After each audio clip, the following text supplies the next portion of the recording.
Yeah, that's me taking a brutal hit from a Spitfire in a head-on engagement.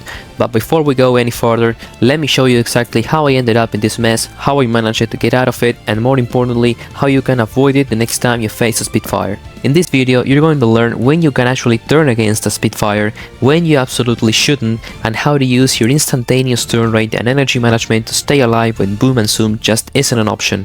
So stick around, this one might save your life in your next match.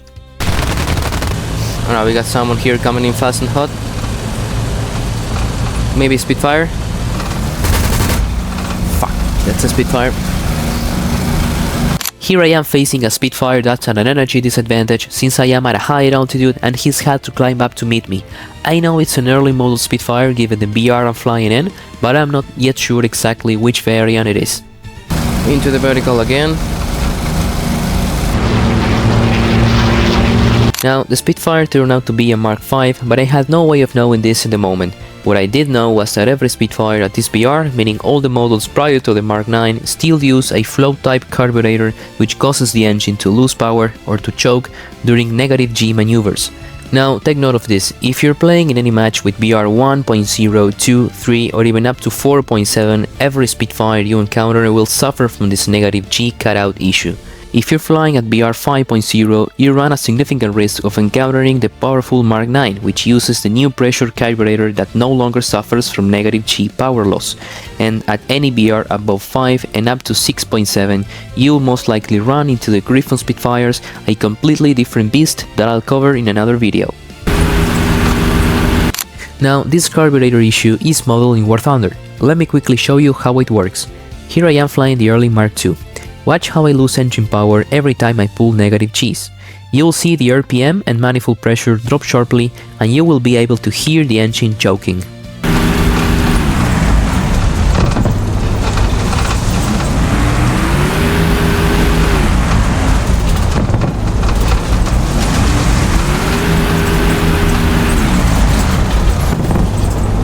Even when I roll inverted for a couple of seconds, the engine immediately cuts out.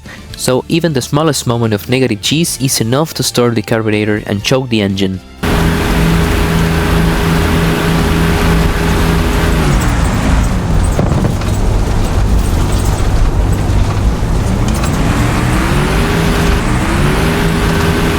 Here we have the same Mark V from a Dogfight. You'll notice it suffers from the same issue, but it can handle negative Gs a little longer thanks to an upgrade historically known as Miss Schilling's orifice. And yes, this improvement is actually modeled in Warthunder.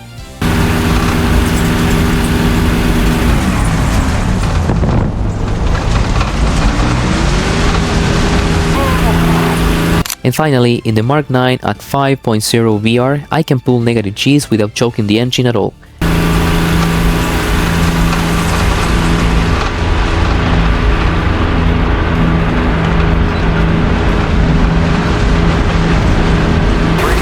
I can even stay fully inverted for quite a while and the engine would only die by fuel starvation.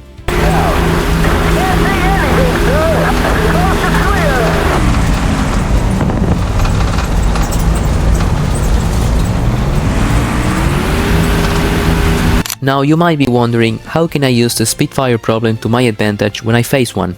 In real life, BF-109 pilots exploited this weakness by forcing the Spitfire into situations where negative Gs was the only escape option. One classic strategy was to push the nose down abruptly in a shallow dive, a quick negative G bunt, knowing the Spitfire couldn't follow without losing power. In short, anytime you can force an early Spitfire into a negative G response, you gain control of the fight. But now, let's get back to our dogfight. God damn.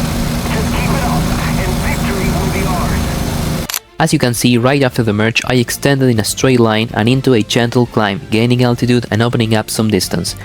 Now remember, you never want to get into a turn fight with a Spitfire. That's where he has the absolute advantage. There are some exceptions to this that we'll see later in the video. So while I extended and gained altitude, the Spitfire had to turn back toward me in a sharp energy draining maneuver, leaving me with the tactical upper hand. Now I get to choose when to attack.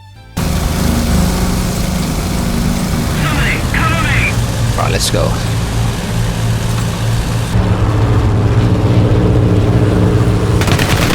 Since the Spitfire began climbing straight up toward me, I decided to force a head-on engagement, relying on the higher hit probability of my nose-mounted guns compared to the Spitfire's wing-mounted armament. To my surprise, the Spitfire landed a spectacular hit with his Hispano cannons, severely damaging my airframe. At this point, I already know this pilot has an excellent aim. Yeah, he nicked me good there. Claps. Those Hispanos hit good. Alright, so here's where things get a little technical, but stay with me because this is one of the keys for dealing with Spitfires that don't often get mentioned. So, after the head-on, I pull back up into the vertical, while the Spitfire once again commits to a sharp horizontal turn, burning a huge amount of energy. At this point, I make a risky decision. Since the Spitfire turned horizontally, and because I have high speed, combat flaps and the benefit of gravity pulling me down, I'm going to pull a hard turn towards him, hoping to beat him in turn radius and get a fighting opportunity during my dive. Now, you're probably thinking, wait, didn't you just say we should never turn fight a Spitfire? And that's absolutely true, but let me explain what I'm doing here. In short, high-speed turns like this one, what matters is instantaneous turn rate, not sustained turn rate. And while the Spitfire dominates in sustained turn performance, the BF-109 can actually outperform it in an instantaneous turn when it drops from the vertical with excess energy. This gives me just enough turning authority to cut inside his radius and line up a shot before he can reveal his speed. So, key concept here. Instantaneous turn is the aircraft's ability to turn as tightly and quick as possible for a brief moment, using excess energy, gravity, and high G loading. On the other hand, a sustained turn fight is the continuous, low-energy turning contest that the Spitfire excels at, and the exact kind of fight you must avoid. In simpler words, an instantaneous turn is when you're coming in fast and hot, yank the stick and the plane snaps into a super quick turn, just long enough to cut inside and take a shot, and then you extend away to regain energy.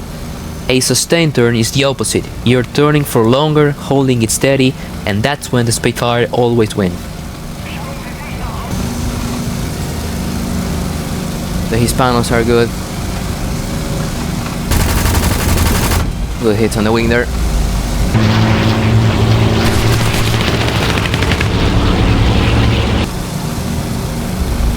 Shit. Okay, so my plan worked and I managed to land some solid hits on the Spitfire, hopefully compromising his flight performance. But now I'm trapped in a different situation. The Spitfire has the altitude advantage and I'm low on energy after my instantaneous turn. I have now three options. 1. Go into the vertical and try to force an energy trap like some kind of rope-a-dope. 2. Stay level and extend to open up some distance. Or 3. Dive hard extending away to get myself to safety. Going vertical will only work if the enemy were damaged or significantly slower than me. If he still has good energy, he will eat me alive. So since I don't have enough energy to extend vertically to a safe distance, that option is off the table. Staying level and extending will work in a boom and run scenario, but I don't have the speed to stay outside his guns, so that's also out. The best move for this given condition is to go into a hard dive and force the Spitfire either to follow me and choke his engine, or to stay up high, giving me time to set up another attack.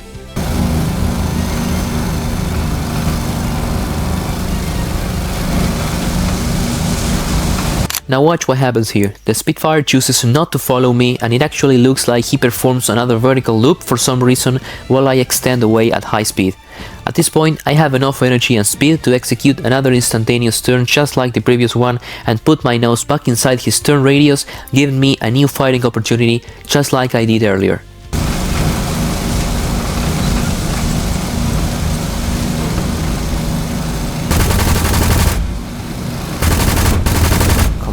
Come on, 109, you got this. Come on, buddy. Oh, no. Relax. Luckily, I managed to land several more hits. Here, the Spitfire starts performing some erratic maneuvers and he even enters a spin, most likely because he got nervous and because of the structural damage from my previous shots. At this point, all that's left to do is to stay focused and not miss the final strike. Relax, hold for me, baby, come on. Hold for me, buddy. Come on, you got this. Yes. What the hell out of here, you freaking Spitfire! Oh shit.